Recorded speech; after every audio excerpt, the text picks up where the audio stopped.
Indefinite tense বা সাধারণ অতীতকাল। তো আমরা দেখব এই অতীতকাল, সাধারণ অতীতকালে বাক্য কেমনে গঠন করতে হয় এবং এটা কেমনে চিনতে হয়। বাংলা থেকে আমরা কেমনে চিনব যে এটা সাধারণ অতীতকালের বাক্য গঠিত হয়েছে। তো আমরা একটা সংজ্ঞা দেখি। সাধারণভাবে অতীতকালে কোনো কাজ করা হইয়াছিল বা হওয়া হইয়াছিল বা কাজ করা করিয়াছিল এরকম লেখা থাকবে, বা হওয়া বা হইয়াছিল, ঘটা ঘটিয়াছিল বুঝাইলে পাস্ট ইনডেফিনিট টেন্স হয়। তার মানে আমাদের যদি বাংলায় যদি আমরা বুঝতে পারি যে এটা অতীত সময়, তাহলে সেটাকে আমরা পাস্ট ইনডেফিনিট টেন্সে রূপান্তর করব। তো চিনব কেমনে? চিনিবার উপায়গুলো যেটা আছে, বাংলা ক্রিয়ার শেষে থাকবে ইলাম, ইলাম, ইলে, ইলেন। ক্রিয়ার শেষে যেমন আমরা করিয়াছিল, করিয়াছিল, এই ছিলও থাকতে পারে, হইয়াছিল, ছিলও থাকতে পারে, ঘটিয়াছিল, ছিলও থাকতে পারে। ইলাম, ইলে, ইলেন। তো তো এরকম যদি চিহ্ন থাকে, তো আমি গিয়াছিলাম, তো আমরা যদি ধরি একটা আমি গিয়াছিলাম, ইলাম, এখানে হচ্ছে গিয়াছি যোগ ইলাম, গিয়াছিলাম, এই জন্য এটা অতীতকাল হবে। তো বাংলা দেখে আমরা বুঝতে পারবো, তোমাদেরকে যদি কেউ বাংলায় কিছু বলে, তোমরা নিশ্চয়ই বুঝতে পারো যে এটা এখনকার কথা বলতেছে নাকি আগের কথা বলতেছে নাকি ভবিষ্যতের কথা বলতেছে। তো এখানে যদি ওই কথা দেখে বুঝতে পারবা, যদি এটা ঘটেছিল মানে ঘটে শেষ হয়ে গেছে, মানে একবারেই ঘটে গেছে, তাহলেই হবে সাধারণ অতীতকাল। তো বাক্য গঠনের নিয়মগুলো হচ্ছে, প্রথমে পাস্ট ইনডেফিনিট টেন্সের প্রথমে যেটা করে সাবজেক্টের পরে মূল ভার্বের পাস্ট টেন্স হবে। এটা একই রকম প্রেজেন্ট ইনডেফিনিট টেন্সের মতোই, শুধু প্রেজেন্ট ইনডেফিনিট টেন্সে আমরা মূল ভার্বটা লিখতাম এবং আর এখানে মূল ভার্বের পাস্ট টেন্স লিখতে হবে। তো আমরা একটা উদাহরণ দেখি। আমি ভাত খাইয়াছিলাম, আমি ভাত খাইয়াছিলাম, ছিলাম, তার মানে হচ্ছে আমরা অতীতকাল। এর আগে আমরা দেখছি আমি ভাত খাইয়াছি, তার মানে খেয়েছি, ফল ছিল, কিন্তু যখন বলবো আমি খাইয়াছিলাম, তার মানে এটা কোনো একদিন হয়েছে, অতীতে কোনো এক সময় হয়েছে। তো আমরা লিখবো আই এট রাইস, আর আই সি। এইখানে দেখো এট লেখলাম কারণ ইট এর পাস্ট টেন্স হচ্ছে এট। তা আমরা দেখছি আই ইট রাইস, এটা হচ্ছে প্রেজেন্ট টেন্স, ওটাকে পাস্ট টেন্সে নিয়ে আসতে হলে আই এট রাইস, মানে এই যে ক্রিয়াটা আছে সেই ভার্বটাকে আমাদের পাস্ট টেন্সে রূপান্তর করতে হবে। তারপরে এই সাবজেক্ট লিখলাম, তারপরে এই ক্রিয়াটার পাস্ট টেন্সটা এখানে লিখলাম, লিখে তারপরে অন্য যা লেখার লিখলাম, রাইস লিখছে। তো তোমাদেরকে তোমাদের গ্রামার বই থেকে ক্রিয়াগুলোর পাস্ট টেন্স বা প্রেজেন্ট টেন্স কী আছে সেগুলো শিখতে হবে, অথবা আমাদের ওয়েবসাইটেও দেখতে পারো ক্রিয়াগুলোর পাস্ট টেন্স কেমনে করতে হয়। তো আই এট রাইস, তার মানে সাবজেক্ট ভার্ব, তারপরে ভার্বটাকে পাস্ট টেন্স করে লেখা হয়েছে। তো সেকেন্ড হচ্ছে বাক্য প্রশ্নবোধক চিহ্ন থাকিলে অনুবাদ করার সময় ডিড, আমরা প্রেজেন্ট ইনডেফিনিট টেন্সে লিখছিলাম ডু অর ডাজ, এখানে একটা শব্দ হবে, ওগুলো পরিবর্তে ডিড শব্দটি সাবজেক্টের পূর্বে বসিয়া প্রিন্সিপাল ভার্বটিকে প্রেজেন্ট টেন্স করতে হবে। তো আমি কি ভাত খাইয়াছিলাম, আমি কি ভাত খাইয়াছিলাম যদি লিখতে চাই, তাহলে আমাদের লিখতে হবে আগে আই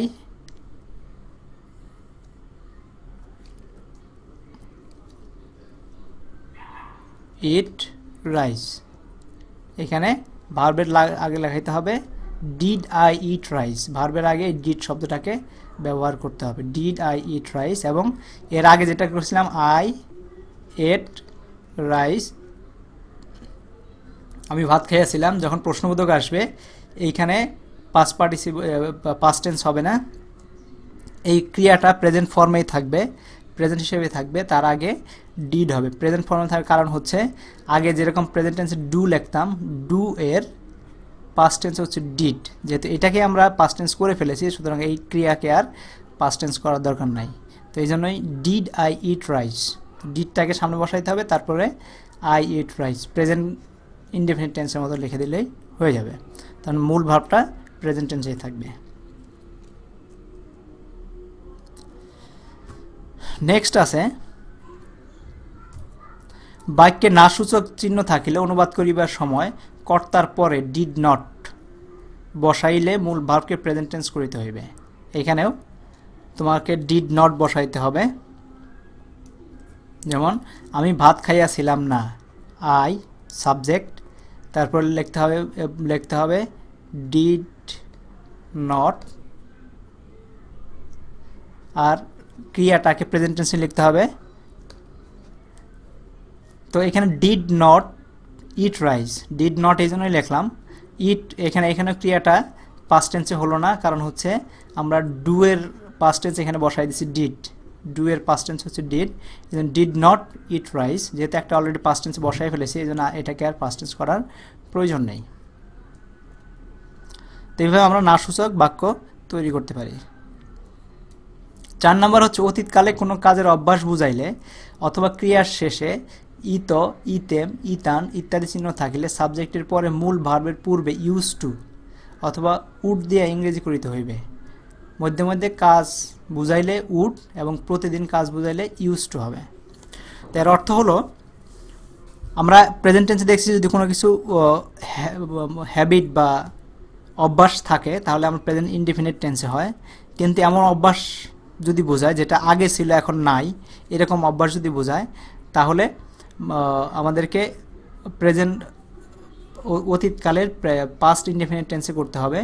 কিন্তু এখানে কন্ডিশন হচ্ছে সাবজেক্টের পরে মূল ভার্বের পূর্বে, মূল ভার্ব যেটা তার পূর্বে ইউজ টু লেখাটা বসাইতে হবে, ইউজ টু বসাইতে হবে। যদি তার অভ্যাস থাকে মানে প্রতিদিনই কাজটা করতো, যদি এরকম বোঝায় তাহলে ইউজ টু হবে। আর যদি মাঝে মাঝে করতো তাহলে উড লাগাইতে হবে। আমরা একটা উদাহরণ যদি দেখি,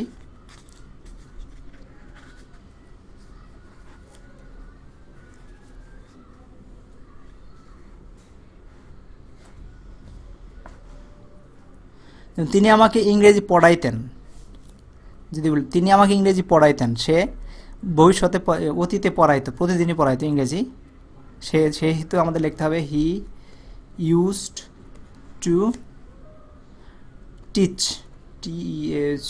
টিচ মি ইংলিশ।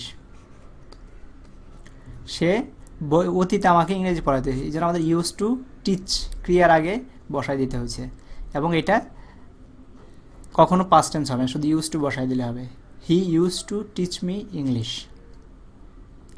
তাহলে যদি বলি আমি প্রায় চা খাইতাম, তার মানে আমি প্রায় চা খাইতাম, তাহলে লিখতে হবে আমি প্রায়ই খাইতাম লেখা আছে সেহেতু আমাদের মাঝে মাঝে, এর জন্য আমাদের উড বসাতে হবে,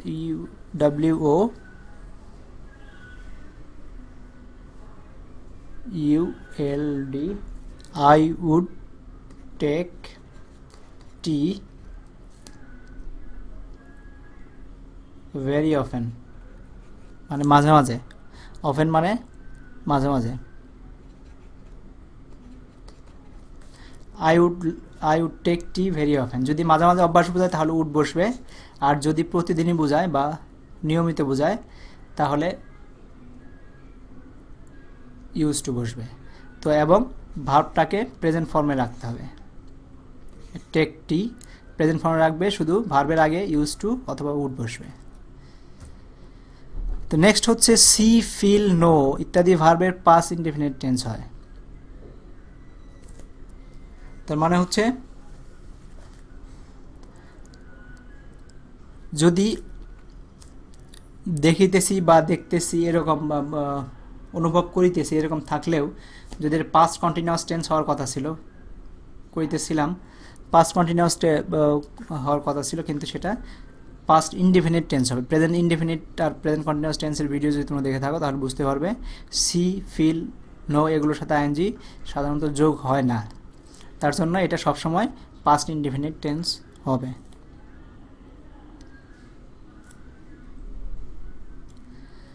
ছয় নম্বর, বাংলা ক্রিয়া শেষে ইতে লাগিলাম, ইতে লাগিলেন, ইতে লাগিলে ইত্যাদি চিহ্ন থাকিলে সাবজেক্টের পরে বিগিন টু দিয়ে অনুবাদ করিতে হয়।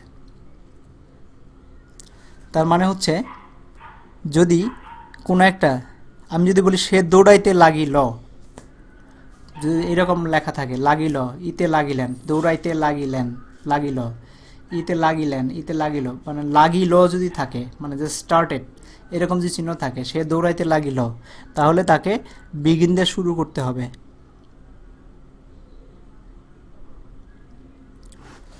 তার মানে হি বিগিন টু রান, সে দৌড়াইতে লাগিল। তা আমাদের লিখতে হবে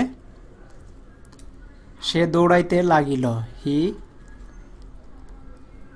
বিগ্যান, বিগ্যান, কারণ বিগিনের পাস্ট টেন্স হচ্ছে বিগ্যান, লিখতে হবে বিগ্যান টু রান। তো লাগিল যদি থাকে তাহলে বিগিন টু পাস্ট টেন্স হিসেবে লিখতে হবে হি বিগ্যান টু রান, সে লাগিল, সে বিগিন টু লার্ন, এইভাবে অনুবাদ করতে হবে। 7 নাম্বার যদি দেখি, সিন্স অ্যাগো এই দুইটি অ্যাডভার্বের পূর্বে ভার্বের পাস্ট ইনডেফিনিট টেন্স হয়। তার মানে আমাদের কোনো বাক্য যদি গঠন করার আগে যদি কোনো আমাদের অতীতকালের কোনো একটা দুইটা ঘটনা বোঝায়, তার পূর্বের ঘটনাটাকে আমরা পাস্ট ইনডেফিনিট টেন্স বলতে পারি।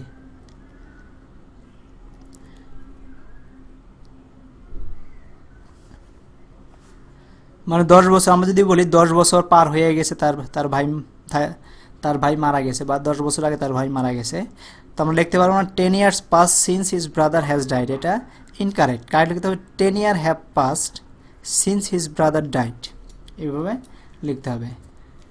10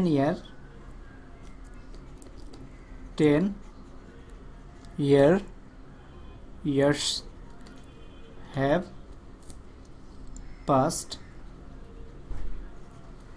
since his brother died। তো আমাদের এইভাবে লেখে সিন্স বা অ্যাগো এই দুইটি অ্যাডভার্বের পূর্বের ভার্ব এর পাস্ট ইনডেফিনিট টেন্স হয়। এখানে পূর্বের ভার্ব হচ্ছে এইখানে সিন্স দিয়ে যদি শুরু হয়, অ্যাগোর পরে যে হিজ ব্রাদার ডাইড, এটা হচ্ছে পাস্ট ইনডেফিনিট, তার আগের অংশটুকু প্রেজেন্ট পারফেক্ট টেন্স হবে। তো 8 নাম্বার, সিন্স যখন কনজাংশন রূপে ব্যবহৃত হয়, মানে দুইটা ঘটনাকে যখন যুক্ত করে, তখন পরবর্তী ক্লজের ভার্ব সর্বদাই পাস্ট ইনডেফিনিট টেন্স হয়। তারপরে বাক্যের মধ্যে একটি সমাপিকা ক্রিয়া কিংবা দুইটি অসমাপিকা ক্রিয়া থাকিলে মূল ভার্বের সহিত আইনজি যোগ করিয়া টেন্স নিয়মে অনুবাদ করিতে হয়।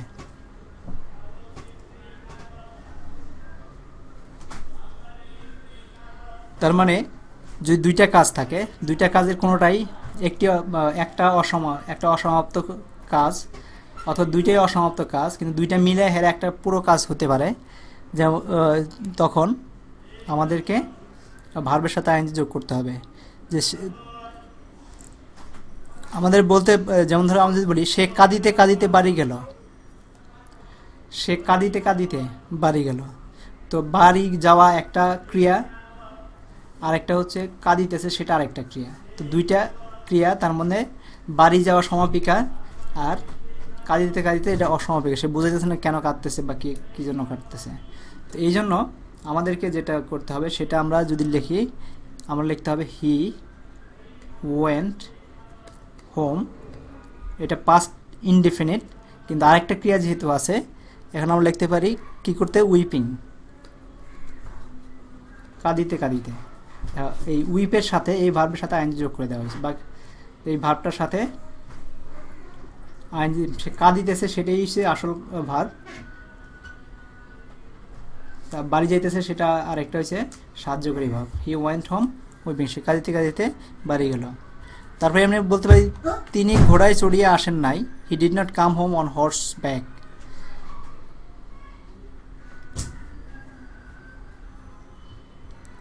যেমন সে ভাত খাইয়া বাড়ি গেল, হি এট রাইস, বাড়ি গিয়েছিল, he ate rice and went home, বা eating rice he went home, এটা আমাদের এই আইএনজি যোগ করা, eating rice he went home, এভাবে আমরা লিখতে পারি। তো এইভাবে আমরা পাস্ট ইনডেফিনিট টেন্সের বাক্য গঠন করতে পারি।